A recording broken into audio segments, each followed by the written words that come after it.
Da série Aventuras de Daniel, de Maurício Zagari, O Enigma da Bíblia de Gutenberg.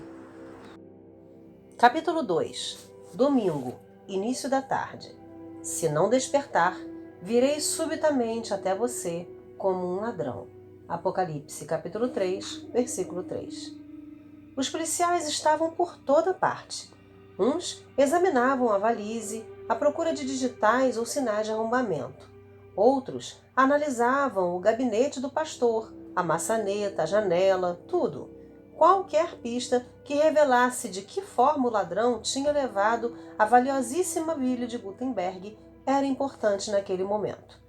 Do lado de fora do gabinete, o responsável pela investigação, o inspetor Benevides, tomava o depoimento do pastor Wilson e do missionário Cláudio, ambos visivelmente abatidos. Um porque a relíquia tinha sumido de dentro do seu gabinete quando estava sob sua responsabilidade. O outro porque teria que prestar contas à Universidade do Texas, detentora da Bíblia e que lhe tinha confiado o livro. De pé no corredor, tentavam relembrar os últimos instantes que tinham passado junto ao precioso objeto, enquanto o inspetor fazia anotações em um caderninho. Bem, recapitulando, o senhor veio da última cidade em que esteve e chegou à rodoviária. A que hora chegou? 7 da manhã. Viajei durante a noite, explicou o missionário Cláudio. E a Bíblia de Nuremberg? Estava com o senhor? É Gutenberg, inspetor. Sim, eu sempre a carrego dentro desta valise. Para abri-la, é preciso ter a chave e a combinação secreta dos números, que só eu conheço. Como o senhor veio da rodoviária? Foi o pastor Wilson quem respondeu. O diácono Wesley foi buscá-lo a meu pedido. No trajeto, o senhor se afastou em algum momento da valise? Indagou o policial. Com toda certeza não. Fiquei com ela o tempo todo. A que horas o senhor chegou aqui? Cheguei por volta das 8 horas. Como o culto começava às 9, o irmão Wesley me deixou no gabinete do pastor esperando por ele, enquanto eu tomava um café da manhã que ele gentilmente me ofereceu. O pastor Wilson chegou por volta de 20 para as 9, não é isso? Isso mesmo. Queria ter vindo antes, mas me atrasei e cheguei em cima da hora para o culto. E o que vocês fizeram nesses 20 minutos? Pensaram uns instantes. O pastor Wilson respondeu. Conversamos um pouco, falamos de amenidades, sobre a viagem dele, se tinha sido cansativo, essas coisas. Depois ele me ofereceu para dar uma espiada na Bíblia, o que aceitei na hora, pois confesso que estava bem curioso. E o senhor Cláudio? Abriu a valise na sua frente? Sim. Ele abriu rapidamente, pois estava na hora de subirmos para o culto. Só deu tempo de olhar a capa. Havia mais alguém na sala? Sim, o diácono Wesley entrou naquele exato momento para avisar sobre a hora, mas saiu em seguida. E o que aconteceu? O missionário Cláudio fechou a valise e sugeriu que a deixássemos no gabinete até o fim do culto. Por quê? Foi o próprio missionário quem respondeu. Por experiência, sei que se levássemos a Bíblia para o santuário logo de início, isso desviaria a atenção dos irmãos e poderia atrapalhar o culto. Por isso sugeri que a deixássemos no gabinete com a porta devidamente trancada. E vocês têm certeza de que ela ficou trancada? Sim, respondeu o pastor, pois sempre faço questão de deixar a porta do gabinete aberta para que qualquer pessoa possa ter acesso a mim a qualquer hora. Por isso, trancá-la é algo fora do comum, que chama a minha atenção. Então, a Bíblia foi furtada entre o momento em que o senhor a viu no gabinete e o instante em que a valise foi aberta dentro da igreja? Os dois obreiros se olharam afirmativamente. Suponho que sim. Na extremidade do corredor, próximo à escada que dava acesso ao santuário, Daniel escutava atentamente tudo o que era dito. Seu instinto jornalístico o levou a passar de fininho pelo isolamento imposto pelos policiais no local. para tentar ajudar a descobrir como o ladrão tinha agido. Tudo parecia um grande mistério. O inspetor Benevides chamou um dos policiais que investigavam o local. Um homem de seus 40 e poucos anos, que ostentava um grande bigode negro e uma calvície acentuada. Perdão, o que é que nós temos aqui? O policial bigodudo respondeu, numa voz seca e monótona. A porta estava trancada, nenhum sinal de arrombamento. A janela do gabinete, que dá para os fundos da igreja, também estava fechada por dentro, e não há nenhum indício de que tenha sido forçada. Quem entrou aqui fez um bom trabalho. Ou é excelente com fechaduras, ou tem a chave. A simples ideia de que alguém de dentro da igreja pudesse ser o responsável pelo furto fez o pastor Wilson engolir seco. E a valise? Perguntou o inspetor. Mesma coisa, sem sinal de arrombamento. Ainda estamos verificando as digitais, mas dá para perceber que o meliante que executou o serviço tinha experiência. Duvido que vamos encontrar digitais, disse o policial Pedrão. Nisso, o inspetor notou a presença daquele jovem que escutava tudo no fim do corredor. Ei! Quem deixou esse garoto entrar aqui? Todos os olhos se voltaram para Daniel. Foi o pastor quem quebrou o mal-estar do momento. Esse é o Daniel. Ele é membro antigo da igreja e responsável pelo nosso jornalzinho. Daniel, não acho que seja uma boa hora para você estar aqui.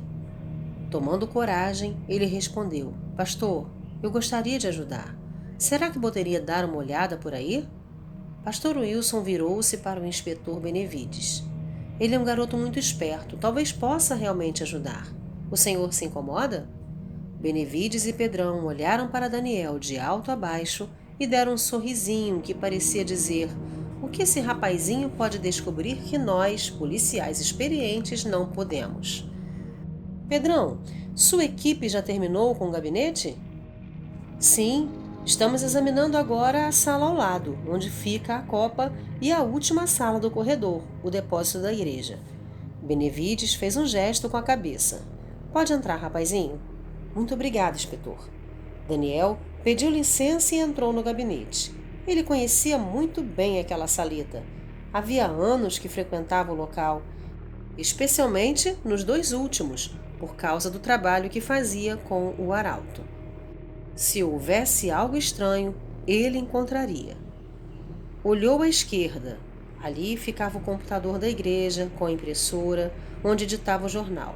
Ao fundo, à esquerda também, estava uma estante com as bíblias do pastor Wilson, livros de estudo, revistas da escola dominical.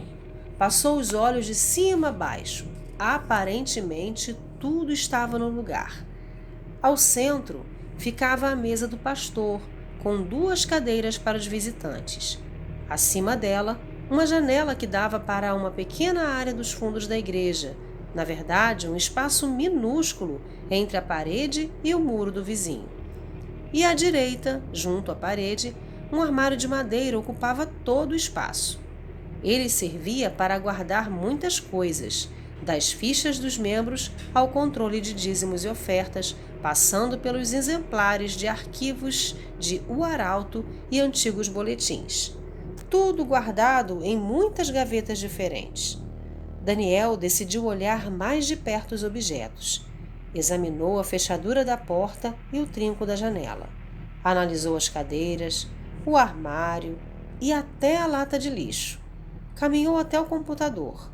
Foi quando uma coisa chamou sua atenção.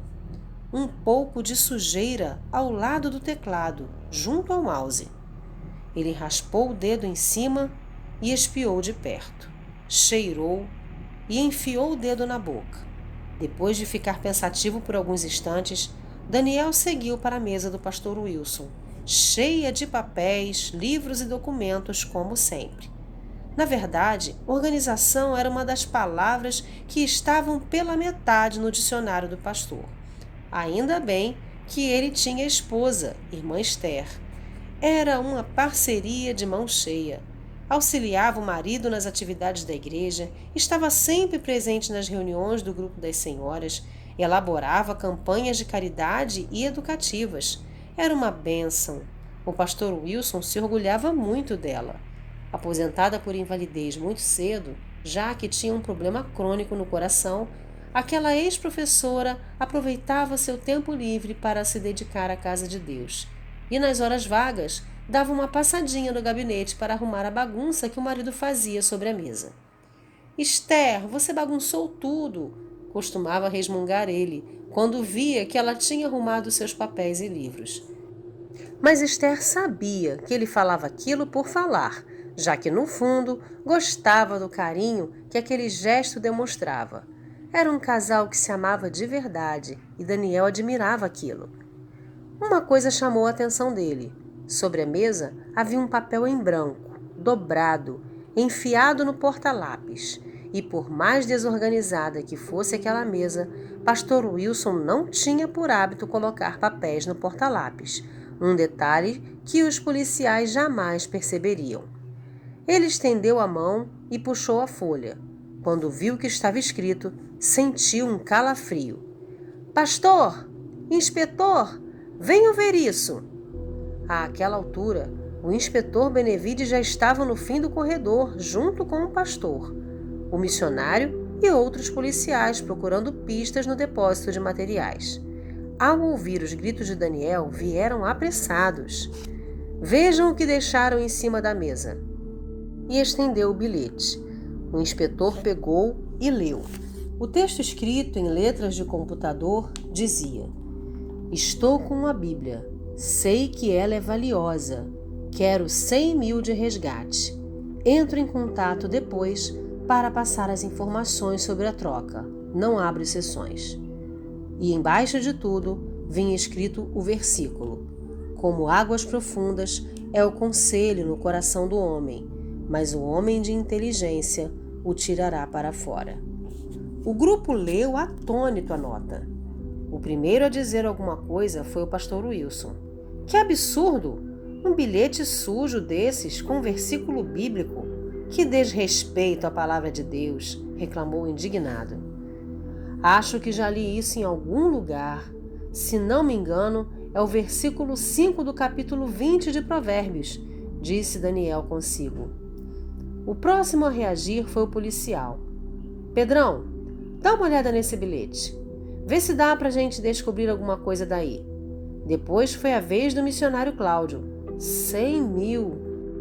Esse ladrão pode ser astuto, não deixar pistas, mas não tem noção do valor dessa Bíblia. Ela vale muito, mas muito mais do que isso. E agora, inspetor, o que fazemos? Perguntou o pastor. Bem, o próximo passo... Daniel não ouviu o resto. Seu cérebro estava a toda velocidade e ele já começava a ter ideias. E quando seu pensamento entrava em ebulição, o corpo não conseguia ficar parado. Era preciso agir. Saiu do gabinete para o corredor, passou pelo salão e chegou à rua. Lá estava o diácono Sérgio, sentado no meio-fio, com um ar desanimado. Por ali permaneciam ainda pequenos grupos de irmãos que comentavam sobre o ocorrido. Ao que parece, o bom ânimo das últimas semanas tinha se esvaído. O futuro jornalista olhou para aqueles rostos e tomou uma decisão. Não dava para ficar parado, murmurando e esperando algo acontecer. É preciso fazer como os sacerdotes que entraram na terra prometida. Para o Rio Jordão se abrir, eles tiveram que botar o pé na água. Ou seja, deram o primeiro passo, pensou. Ele tinha fé que recuperariam a Bíblia. Mas a fé sem obras é morta, lembrou. Naquele momento, Daniel decidiu que investigaria o sumiço da Bíblia por conta própria. Afinal, ele já se sentia um jornalista investigativo e, além disso, ele já tinha 2 suspeitos. Capítulo 3. Domingo à tarde. Eu poderia pedir à escuridão que me escondesse e à luz ao meu redor que se tornasse noite, mas nem mesmo na escuridão posso me esconder de ti. Salmos 139, versículo 11 e 12. Daniel sentou-se no meio-fio ao lado do diácono Sérgio e afundou o rosto entre as mãos. Não porque estava abatido, mas porque, como sempre fazia antes de iniciar qualquer projeto ou tomar qualquer decisão, lançava mão de sua arma secreta. Senhor, meu Deus e meu Pai. O jovem fez uma oração profunda e objetiva. Pediu a orientação de Deus e sua proteção. Recitou o Salmo 139 e rogou ao Senhor que não cometesse nenhuma injustiça em seu julgamento dos suspeitos, embora desconfiasse bastante de duas pessoas. Por fim, pediu que conseguisse esclarecer tudo logo, principalmente para que a igreja e o pastor Wilson não fossem motivo de escândalo. Imagine se essa história chega à imprensa. Em nome de Jesus, amém. Antes de se levantar, virou para o diácono e perguntou: Sérgio, você sabe se o irmão Sebastião ainda mora naquela casinha atrás do supermercado? Irmão Sebastião era o primeiro suspeito. Havia uns 3 ou 4 anos, ele era o zelador da igreja. Era um homem fechado, de poucas palavras, solteiro e sem família. Não tinha vida social conhecida, ia sempre de casa para a igreja e da igreja para casa. Era o primeiro a chegar para abrir as portas e janelas e varrer o chão, e o último a sair, para varrer o chão e fechar as portas e janelas. Um homem robusto, de cabeça chata e cabelos espetados, Sebastião andava de um jeito engraçado, arrastando os pés. Não era um tipo comum e certamente era percebido quando chegava nos lugares. Costumava ficar sempre no primeiro andar da igreja e poucas vezes era visto nos cultos. Na verdade, por causa disso, muita gente duvidava de que ele fosse convertido de fato. Tinha sido contratado por ter muitas habilidades úteis para a congregação. Era encanador, sabia consertar vazamentos e remendar canos. Era eletricista, sabia trocar fusíveis e remendar fios. E era padeiro. Desde que o irmão Sebastião começou a trabalhar na igreja, pastor Wilson parou de comprar o pão da ceia na padaria. Era o próprio Sebastião quem fazia a massa e assava o pão, no forno que ficava nos fundos da copa. Era um pão de gosto inconfundível, mais encorpado que o tradicional de confeitaria. Tinha um jeito entre o pão integral e o bolo de milho. E em nenhum outro lugar Daniel tinha provado um sabor igual. E foi justamente aquele sabor que Daniel sentiu no momento em que provou as migalhas que encontrou ao lado do computador do gabinete do pastor. Isso mesmo, não era sujeira, era farelo de pão, do pão inconfundível de Sebastião. Fazia sentido suspeitar dele. Sebastião não estava no santuário na hora do culto. Como de hábito, estava no andar de baixo. Naquela manhã, tinha chegado cedo para assar o pão que seria servido na ceia e certamente tinha ficado com a roupa e os cabelos cheios de farinha e farelo. Afinal, era ele quem fazia e partia em pedaços o pão. Se tivesse entrado no gabinete do pastor, seria de esperar que alguns farelos caíssem pelo caminho. Além disso, havia um indício muito forte. Como zelador, ele tinha a chave do gabinete. Apenas 4 pessoas tinham cópias. O próprio Daniel, por causa de suas tarefas com o arauto, o pastor Wilson, o diácono Wesley e Sebastião. Sebastião, um homem humilde, que sabia que aquele objeto era valioso, mas não sabia quanto. 100.000 para ele deveria ser uma fortuna. Se tomasse por base o valor arrecadado para as obras de ampliação da igreja, exatamente aquele montante. Na cabeça dele, o suado valor da obra tinha de ser também um valor razoável para o resgate de um objeto tão valioso, imaginava Daniel. Tudo se encaixava, mas era preciso ter provas. Sim, o Tião ainda mora lá. Por quê? Respondeu o diácono Sérgio. Curiosidade. Você o viu por aí? Sim, no meio dessa confusão toda, ele passou por mim e disse que ia almoçar em algum lugar, pois sabia que aquela história ainda renderia muito e era provável que ele tivesse de ficar até mais tarde na igreja. Deve estar voltando. Você viu se ele saiu carregando algum pacote ou algo parecido? Sérgio pensou um pouco. Sim, ele saiu levando uma sacola. Por que tudo isso? Por nada, só curiosidade, despistou Daniel, já imaginando o que estaria dentro da tal sacola. Bem, tenho que ir. A paz do Senhor, irmão Sérgio. Paz, vejo você no culto da noite. Daniel já tinha o plano arquitetado. Sebastião havia saído para almoçar. Talvez tivesse ido até sua casa, mas logo teria de voltar para a igreja. Afinal, em algum momento os policiais iriam embora e ele precisaria fechar as portas. Daniel dispunha de algum tempo para investigar. Parou em uma lanchonete e comeu um salgado com refrigerante. Guardou no bolso a tampinha da garrafa para o seu irmão mais novo, Bruno, que colecionava, sabe-se lá por quê, tampinhas como aquela. Daniel seguiu pela rua até um orelhão e telefonou para sua mãe. Já eram 3 da tarde e ele ainda não tinha dado notícias para a mãe, que não pudera ir à igreja porque tinha sentido um mal-estar pela manhã. Embora não fosse mais uma criança, gostava de deixar Dona Alzira informada sobre onde estava, pois sabia que ela se preocupava.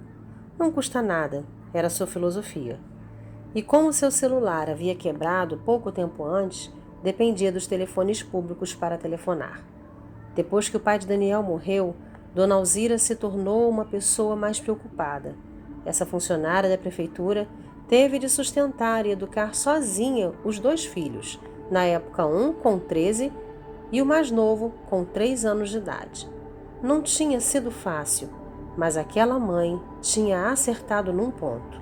Nunca deixou nada interferir no amor que sentia e fazia questão de demonstrar por seus filhos. Seu lema era o diálogo. Procurava ser mãe como ensina a Bíblia, severa quando o filho merece, amorosa quando o filho merece ou não. O resultado eram 2 garotos ativos, educados, livres de vícios e mau hábitos. 2 pérolas, costumava dizer. E Daniel sabia reconhecer o valor da mãe. Ao contrário de muitos jovens de sua idade que desrespeitam ou apenas ignoram o que seus pais dizem, ele entendia que muito do que havia de bom nele, se não a maioria de suas qualidades, tinha sido forjado por aquela mulher. E era grato por isso. Por isso, fazia questão de sempre dar alegrias para a Dona Alzira, até mesmo nas pequenas coisas, como um telefonema tranquilizador. Mãe, vou ficar um tempo pela rua resolvendo uns problemas, mas devo voltar depois do culto. Amo você e espero que tenha melhorado. Um beijo. Daniel desligou e seguiu para o bairro vizinho, onde morava Sebastião. Quase meia hora de caminhada e ele percorreu com disposição. Chegou ao supermercado e contornou a esquina. Mais outra esquina e lá estava ela, uma casinha amarela, o teto feito de telhas antigas, um muro baixo a separava da rua. Não seria difícil pular. O jovem olhou com atenção. Não havia movimentação. As janelas estavam fechadas. A casa parecia vazia. Olhou em volta e tomou a decisão. Bem, não foi tão rápido assim, na verdade. Ficou uns 15 minutos pensando nos prós e nos contras. Era perigoso. E, afinal, ele estava cometendo uma infração, invadir a casa alheia. Mas, se eu demorar, ele pode sumir com a Bíblia, pensou. A tentação de solucionar aquele caso venceu. De um salto, Daniel estava dentro do terreno. Contornou pelo lado direito. Nos fundos, um pequeno quintal se ligava à casa por uma porta. Virou a maçaneta. Trancada. E agora? Foi quando reparou numa escada deitada num canto do terreno. Teve uma ideia. Pegou a escada e a encostou junto ao muro do vizinho. Subiu lentamente e chegou ao telhado. Meu Deus, o que eu estou fazendo aqui? Pensou, mas seguiu adiante. Tirou algumas das telhas, subiu na laje. Arrastou-se até uma clarabóia que dava para o banheiro. E pronto, com um pulo estava dentro da casa. Não tinha tempo a perder. O cômodo mais próximo era a sala. Na ponta dos pés, caminhou pelo recinto e começou a examinar os objetos que estavam ali. Não eram muitos. Um sofá, um ventilador, muitos jornais baratos espalhados pelo chão, um ferro de passar roupa, nada que revelasse algo mais suspeito. Decidiu buscar em outros cômodos. Percorreu a cozinha, o banheiro, olhou dentro das latas, embaixo da pia e até dentro da caixa de descarga. Nem sinal da Bíblia de Gutenberg. Pé ante pé, Daniel se esgueirou para o quarto. Um típico quarto de homem solteiro. Uma TV, a cama por fazer, roupas espalhadas. No canto, uma mesinha com uma foto e um abajur encardido. Embaixo da cama, nada além de sapatos. Encostado na parede, um armário de 5 portas, do tipo que tem persianas de madeira para arejar. Daniel girou a chave e começou a examinar o conteúdo do armário. Foi nessa hora que ouviu o barulho que fez a sua respiração parar. Alguém estava abrindo a porta da sala. Não deu tempo de pensar. Daniel voou para o banheiro para tentar subir pela claraboia por onde tinha entrado, mas então percebeu algo que o deixou aterrorizado. Não tinha altura suficiente para subir sozinho. Slam! A porta da sala se fechou. Era Sebastião. O zelador entrou e jogou no chão a sacola que tinha trazido da igreja. Foi até a cozinha e deixou em cima da pia as bolsas de supermercado com as compras que tinha acabado de fazer. Depois foi até o banheiro e, dentro do box, Daniel ouviu imóvel o homem sentar-se no vaso, a pouco mais de 1 metro de distância. Entre os dois, apenas a cortina de plástico. Foram momentos lentos e angustiantes, a respiração presa, o suor escorrendo pela testa. Bastava o menor ruído e ele seria descoberto. Guarda-me, ó Deus, pois em ti me refugio, recitou Daniel, Salmo 16 em pensamento. Eu sabia que não deveria ter entrado aqui sem permissão, eu sabia. Aguentou heroicamente e em total silêncio e imobilidade aqueles 5 minutos eternos. Ao fim, o zelador deu descarga, lavou as mãos e seguiu para a sala. A hora é esta, pensou Daniel. Fazendo o menor barulho possível, seguiu até a porta do banheiro. Da sala, ouvia ruídos de papéis sendo amassados e recortados. No impulso, deu uma corridinha na ponta dos pés até o quarto, onde havia uma janela. Bastava destrancar e estava do lado de fora. Estendeu a mão para o trinco e... passos no corredor. Em 5 segundos, o dono da casa estaria no quarto. Foi o tempo de se atirar dentro da porta do armário que tinha deixado aberta. Por sorte, os passos se desviaram e foram para a cozinha. Portas batendo, barulho de sacos plásticos. Sebastião devia estar guardando as compras. Aquilo deu tempo a Daniel de se ajeitar melhor dentro do armário e se apertar atrás de um monte de camisas penduradas. Agora o jeito era esperar. Em pouco tempo, o zelador sairia de volta para a igreja. Daniel ficou ali dentro, parado uns 15 minutos, até que Sebastião apareceu no quarto. Pela fresta da persiana, conseguiu ver seus pés se movendo pelo cômodo. Ele pegou alguma coisa na mesinha de cabeceira, mexeu em algumas roupas e...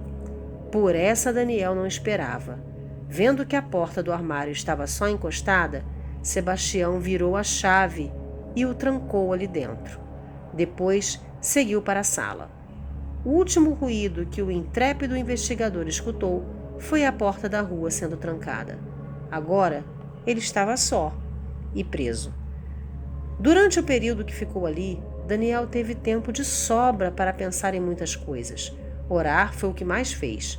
Fosse pedindo auxílio, fosse pedindo perdão. Ok, Senhor, aprendi a lição.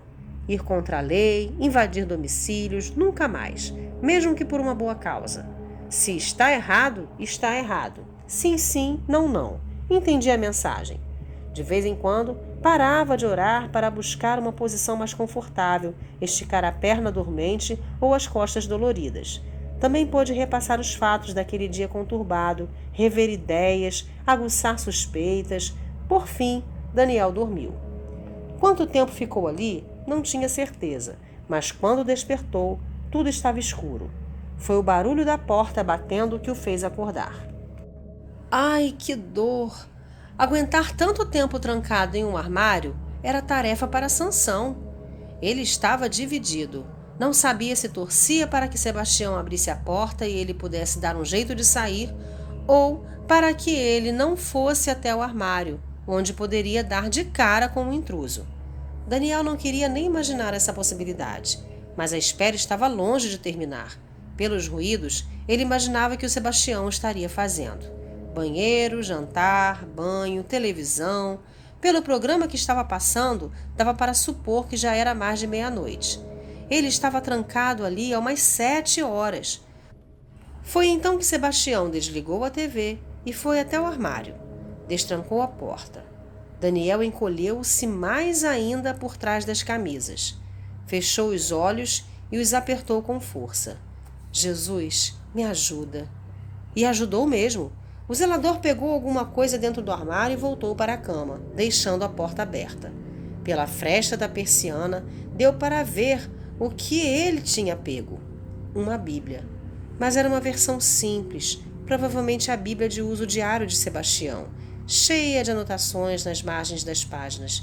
Visivelmente era um livro com bastante uso. Felizes os pobres de espírito, pois o reino dos céus lhes pertence. Sebastião lia em voz alta, num ritmo arrastado, de quem não aprendeu muito bem a ler. Felizes os que choram, pois serão consolados. Daniel conhecia bem aquela passagem, o capítulo 5 de Mateus, o Sermão do Monte. Por pior que fosse a situação, aquelas palavras íntimas o ajudaram a se acalmar. Dali a pouco, ele já recitava os versículos em pensamento junto com o zelador. Felizes os perseguidos por causa da justiça, pois o reino dos céus lhe pertence. Felizes são vocês quando por minha causa sofrem zombaria e perseguição, e quando outros, mentindo, disserem todo tipo de maldade a seu respeito. E foi assim pelos 30 minutos seguintes. Daniel já estava no limite da tolerância, quando um ruído deu sinal verde para sua fuga. Os roncos de Sebastião eram um cântico celestial para os ouvidos do rapaz. Bem devagar, ele empurrou a porta do armário. Pé esquerdo, pé direito, estava fora. Na cama, Sebastião roncava com o abajur aceso e a Bíblia sobre o peito. Daniel parecia ter saído de uma caixa de sapatos, os músculos doendo, a barriga oca de tanta fome. Tentou andar rápido, mas as pernas dormentes não obedeciam. Pesavam, formigavam. Quando retomou o controle do corpo, Daniel seguiu para a porta do quarto. Foi quando a tampinha do refrigerante que tinha guardado para o seu irmão escorregou do seu bolso e caiu no chão. Nunca um som tão insignificante pareceu tão assustador. No silêncio do quarto, era como se um piano tivesse caído do 10º andar. Daniel ficou paralisado. Tlim, tlim, tlim, tlim, tlim. Os olhos de Daniel não desgrudavam do zelador. A respiração suspensa, os membros tensos, o coração disparado. Mas ele pôde agradecer aos céus. Sebastião continuou embalado em seu sono. Sentindo que os dedos tremiam, o jovem percorreu o corredor, atravessou a sala e abriu a porta. Ar livre, sem olhar para trás, correu até o muro, pulou para a rua e disparou em direção à segurança da sua casa. Na pressa, esqueceu-se de verificar o que havia dentro da sacola que Sebastião tinha trazido da igreja.